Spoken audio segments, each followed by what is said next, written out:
Welcome back to the Morning Blend. Former Wisconsin Governor Marty Schreiber says for many, many years, his wife stood by his side, raising their children, hosting dinner parties, supporting his campaigns.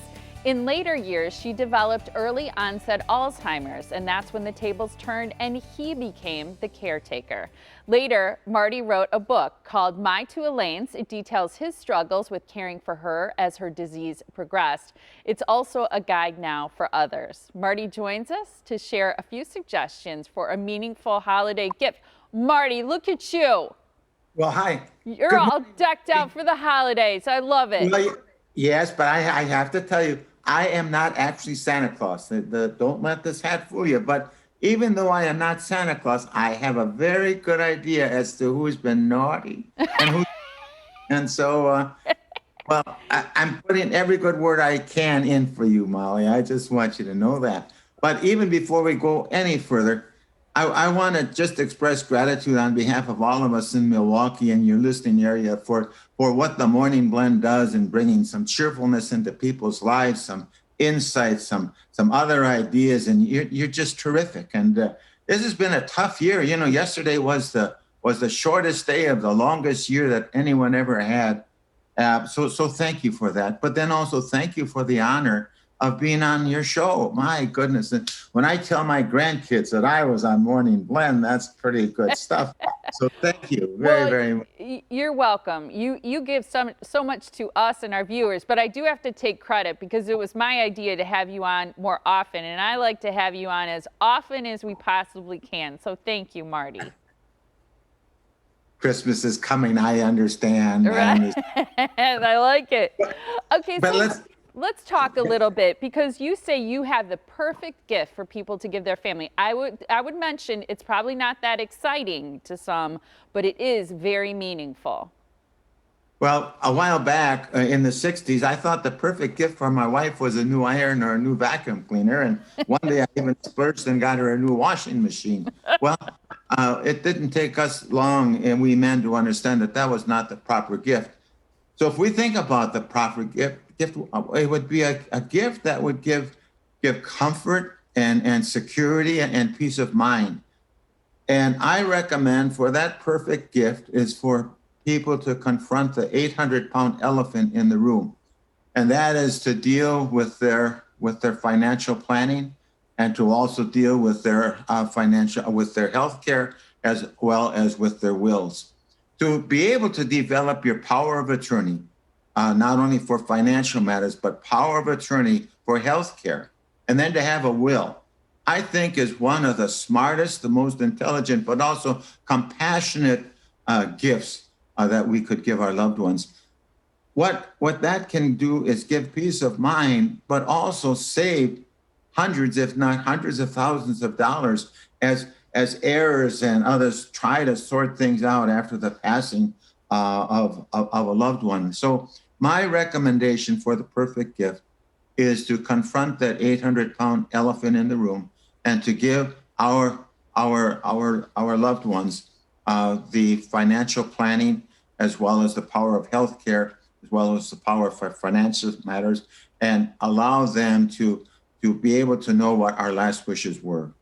It's tough, I think, to get past the feelings that we have, the difficulty of making those decisions and getting that paperwork in order, but so important. I find it fascinating that you make this suggestion, and that is to even write your own obituary. Why?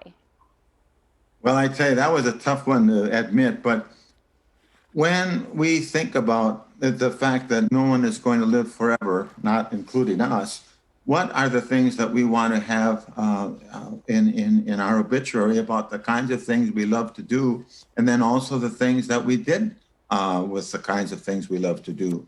So my suggestion is to sit down and write and with our loved one, just determine all of the things that it would be good for us to be saying and doing, and write them out as if in turn we were having someone write about us, about all of the things that we enjoyed together. If we can do that, I think that's another added kind of perfect gift that we can give. I agree. You even suggest that there's time to rewrite it. If there are things missing in your life or things that you haven't done, sort of like a bucket list, or ways you want to be helpful or kind to other people, you still have time to do those things, which is a wonderful idea. Now, I want to talk about something very important, Marty, and that is that as we head into these long winter months, there are a lot of caregivers who are going to feel a lot of pressure. They're going to feel a lot of stress. They're going to feel down. They're feeling isolated and lonely. What do you suggest? What do you say to them about this time that's coming up?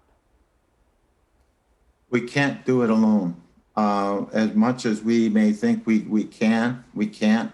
Also, we have to be able to have the confidence enough in ourselves and the wisdom to seek help.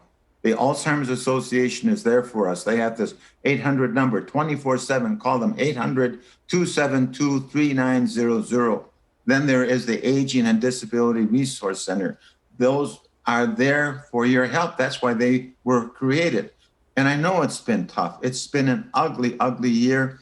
And I know how loneliness can be setting in, but we've got to just get a grip on ourselves and be able to understand that, yes, help is available. And it's an intelligent act, an act of wisdom to ask for support, to ask for guidance, to ask for reinforcement.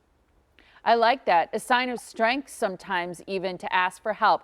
We ran out of time, but I just want to know really quickly, Marty, how do you stay positive with Elaine receiving care now in a facility and you experiencing this time sort of alone in the winter months? How do you stay so upbeat? Thinking about the wonderful things we did in the past, I can still be with Elaine 1 hour a day, twice a week. Just the other day, just as a quick side note, now she's in the advanced stages, and being in the advanced stages, I hold her hand, I sing, but at this moment in time, I was telling her, Elaine, I said, "You're so beautiful, you're so wonderful, you're just such a wonderful woman." Out of the blue, she says, "And now what do you want?" And so moments of grabbing these moments of joy, but to also just be so grateful and think back about the wonderful things that have happened. But also, I've got a terrific support system. I've got great families, a great brother, relatives, friends that come into play. If you are a friend or a relative or aware of a caregiver, know that it's one of the toughest jobs in the world. And if you can give some support, Do it. do whatever you can to make sure that they have that support is going to make all the difference in the world as far as their ability to cope, to survive. I love it. Thank you so much, Marty. Happy holidays to you. Well, thank you very much, Molly. What an honor to be with you again. Thank you. And an honor to have you. So join us again in 2021. I will look forward to that. Marty Schreiber plans on scheduling some Zoom events in the new year, January, February, and March. So be sure to follow him on Facebook at My2Elaines. Also, he has provided us a wealth of resources, including the Alzheimer's Association, Wisconsin's Aging and Disability Resource Center, and more. We'll put all of those links on our website today. It's themorningblend.com.